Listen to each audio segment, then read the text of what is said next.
Hello, everyone. This is Tom Fox, and welcome to From the Editor's Desk, a podcast where we unpack some of the top stories which have or will appear in Compliance Week, look at the top compliance stories, and generally try to solve the world's problems. I'm your co-host, Tom Fox, and you are? I'm Aaron Nicodemus with Compliance Week, the new editor-in-chief. Welcome, Aaron. Let's start with August of 2025. Could you maybe highlight some of the top stories in Compliance Week or top stories from your pen or I guess desk typewriter and look back a little bit and then we'll look forward. Sure. August has actually been a very busy month for us at Compliance Week. The summer sometimes tends to slow down, but in August it really felt like things have sped up. So we have written some stories looking specifically at risks in compliance for companies doing business in Mexico. I'm sure you're aware, but there are eight cartels in Mexico that have been designated as foreign terrorist organizations by the Trump administration. And so a risk of companies that do business in Mexico where they may have had a connection with a cartel, and by a connection, they're making a payment to, say, a security detail to provide security for their facility in Mexico, or they're providing payments in order to make sure that their goods get through a certain port, or they're even sometimes having to pay just to get their goods out of a particular region. Those payments were previously looked at as sort of the cost of doing business, and the U.S. government was not particularly interested in trying to run those down and shake their finger at firms to say, don't do that.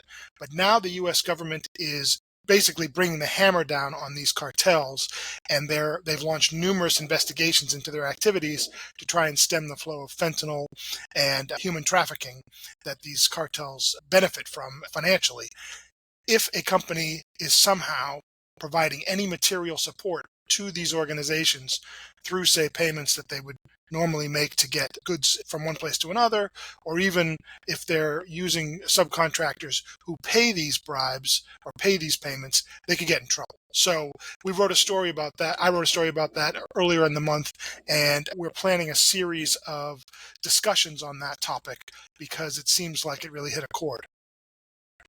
Aaron, does this work or this change under this administration also go to payments which may have been to contractors or others than security, or perhaps an obvious place where the cartels might be, i.e. a shell corporation for an accounting firm or any other kinds of services? Do companies really need to take a deep dive into their vendors in Mexico because of this? Yes, the recommendation from several of the subject matter experts I spoke to is companies really need to take a much harder look at the business they're doing in Mexico, and particularly on their partners. Are their vendors in any way connected to cartels, or are their vendors paying cartels for some good or service? Like, for example, this one vendor that we spoke with, they had done some deep due diligence on 17 different farms in a section of Mexico that provided produce for this particular company. And almost all of them came back to have been paying for protection services to the cartels. It was sort of the cost of doing business. And so that connection, the corporation's connection, is sort of one step away, but it is still something that if the U.S. government is looking at, say, a cartel, and they discover these connections on their own, it's going to become a much more serious problem for corporations than it had been in the past. Aaron, at this point, were you able to unearth any enforcement actions, or do you think we're still in the investigative phase from the government? Yes, so there was one enforcement action that has come out of the cartel investigation. It was based in South Texas.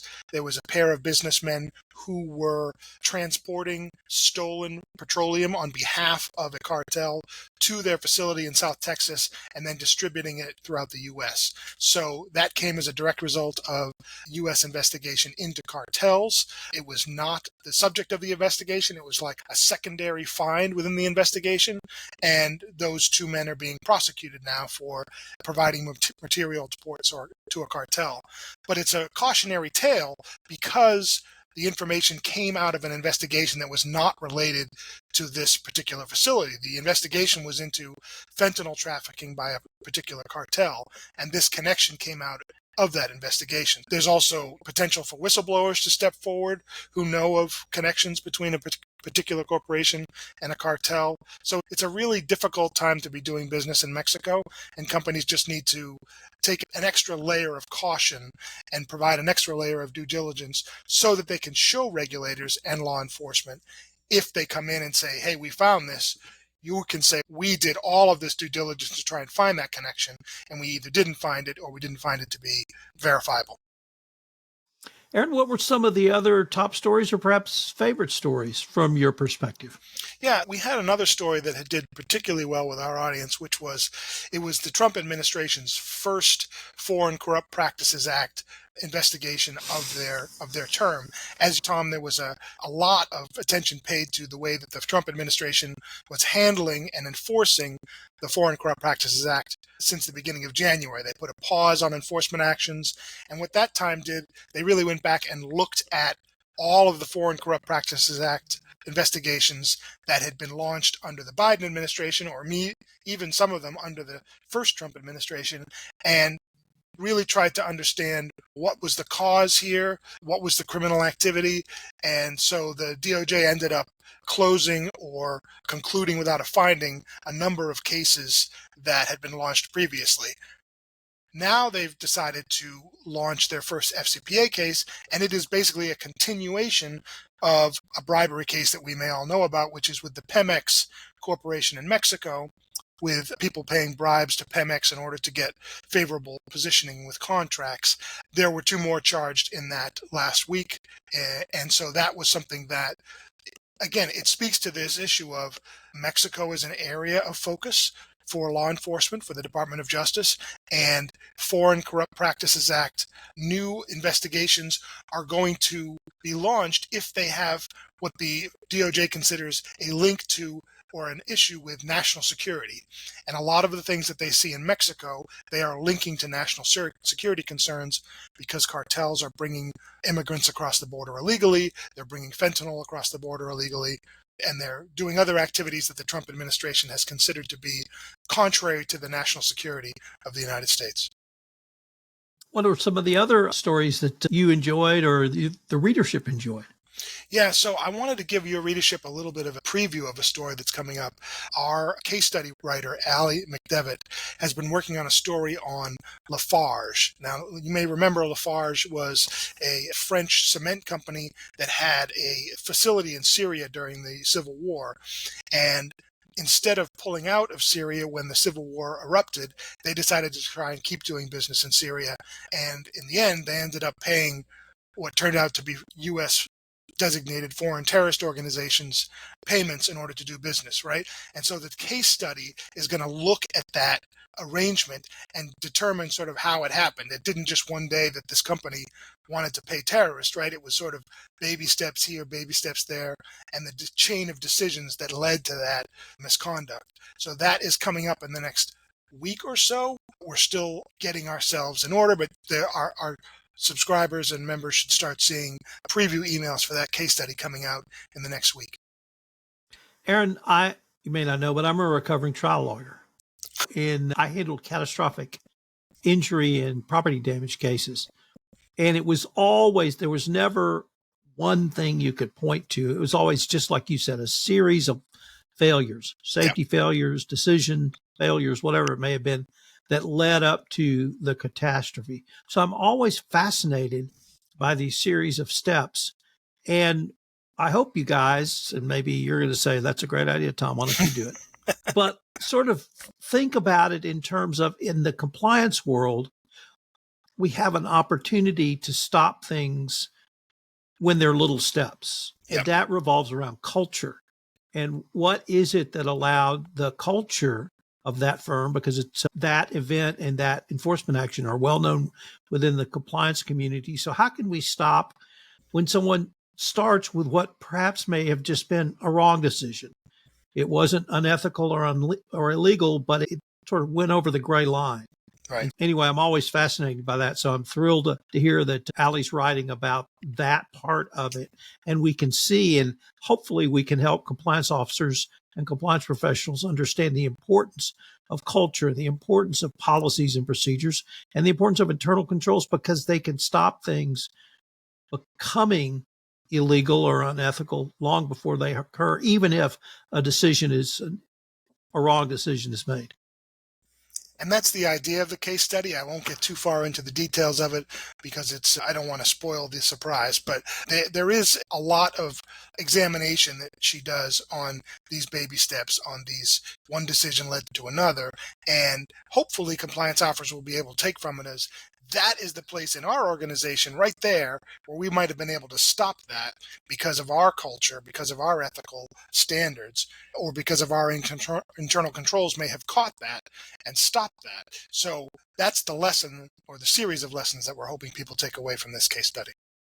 I'm going to take this opportunity to say to any listener, if you've not read Allie's work on case studies, she is a preeminent reporter in the arena of case studies and compliance, and it's great stuff, written, thought out, and put together. So I'm certainly going to enjoy it. And if you never read it on Compliance Week, now's the time to subscribe. So how about that? All right, thank you. I have one last thing I wanted to talk about, Tom, which is we've launched on our website this past week best practices. We're hearing a lot from our members that they want to understand sort of what are some of the best practices in particular sections or slices of compliance. And the first story that we put out there was by this guy. I think you might know him. His name is Tom Fox. He had a great story about a column about AI use and some of the lessons that you could take from a Star Trek episode. And it was really well done. And I think it's one of those things where it gets people thinking about, again, a compliance issue comes forward and they're not sure where to start. This story is a place to get you thinking about that stuff. We have done a number of other stories in that space. One was on internal investigations. That one appeared last week. And we have another coming on how to respond to an investigation within your organization if you found malfeasance through your internal control. So that's coming out later this week. But the idea of the best practices is we're looking for compliance officers and special subject matter experts to tell us these sort of in the weeds compliance issues. How do they respond and how do they work through it? That's the idea of them. And so we're soliciting those from the compliance community. So anyone listening, please hit me up on LinkedIn or through my email with ideas. Aaron, are there any other things coming out in September or perhaps stories you're looking at that you might be able to tease for us? Yeah, so another story that we're looking at in September, I'm just starting to put together our editorial budget, but in the third week of September, it is National Compliance Officer Day. And I'm wondering if we're trying to figure out how would we sort of tip our hat to compliance officers on this day. And so we're developing a plan to roll out a couple of stories on that day, both in appreciation of compliance officers and also explaining to the rest of the world perhaps a little bit about what compliance officers do. Because I know when I go to not so much family functions anymore, they understand, but when I go to other people's houses and I tell them I work for Compliance Week, they're like, compliance, what's that? So I think maybe just trying to both give a shout out to compliance officers on that day and also a bit of an explanation to the uninitiated. I wrote a book on my parent is a compliance officer, children's book. So I've got the perfect gift. Nice. Yeah. My biggest bestseller. Aaron, we've got a few more minutes left, and I was wondering if we might change the focus a little bit to the website. And you had a really nice, I thought, redesign recently of the website, and I haven't had the chance to explore it. So I was wondering if you just might be able to walk us through the website just to tell our audience and our listeners the resources that are available on the Compliance Week website. Absolutely. Yeah. Thanks, Tom. So yes, we did a redesign on our website. As some of you might know in the audience, Compliance Week had been owned by Wilmington PLC, a UK-based company for 13 years. In February, we were purchased by Verdian Insights, a hedge fund based in Connecticut here in the US. And there have been a number of changes that have come through since that happened. And one of them was for our website. So we changed our logo. We've changed a lot about the sort of the fonts and also the presentation of stories. And we're also changing as we go through some of the things that you can find on the website. And I think one of the biggest things that we've rolled out on our website is called CW Connect. It is meant to be, we've heard from members that they want a place that they can go online and have the kind of conversations that they have at our events, which are conversations where they can ask hard questions to other compliance officers about how they've struggled or succeeded past certain nettlesome issues, right? And so they're looking for a place where they can do this, a safe space where there's no vendors, where there's no one who's going to spill their secrets, but who are going to help them answer these tough questions. And so this CW Connect that we put together, it's in beta mode right now, but we've got about 200 compliance officers signed up on it, is that space. We are trying to create this space for the conversations. And I encourage anyone who's listening to this podcast to check that out. And also feel free to ask me any questions about it. My plan is to begin offering little conversations on there with subject matter experts, and I'll keep you posted on what's happening with that next. Well, Aaron, this has been a great episode. I wanted to thank you again for reviewing what was in Compliance Week in August and giving us a tease. I'm going to shout out again to Allie because the case studies are just worth their weight in gold. I'll be very excited to come out when they come out, and maybe I can do a podcast with her when they're fully released. Yes, I think that would be a great idea. Aaron, thanks again, and look forward to continuing our conversation next month. Thanks, Tom. See you then. Compliance Podcast Network. Start your mornings with daily compliance news, quick, sharp updates on the top compliance and ethics stories in under 5 minutes every morning in Compliance Podcast Network. Because compliance never sleeps. Need practical advice fast? Check out Compliance Tip of the Day. One actionable idea to level up your program. Short and sweet, every day on Compliance Podcast Network. Got 10 minutes? We've got the week's top 10 stories. 10 for 10 brings you the big compliance headlines. Fast, fun, and focused. Every Saturday on Compliance Podcast Network. And don't miss the Sunday Book Review, where compliance meets culture through must-read books and big ideas every Sunday in Compliance Podcast Network. Whether you're in the office, on a walk, or commuting, stay smart, stay ethical, stay tuned. Only on the Compliance Podcast Network, available wherever you listen to podcasts.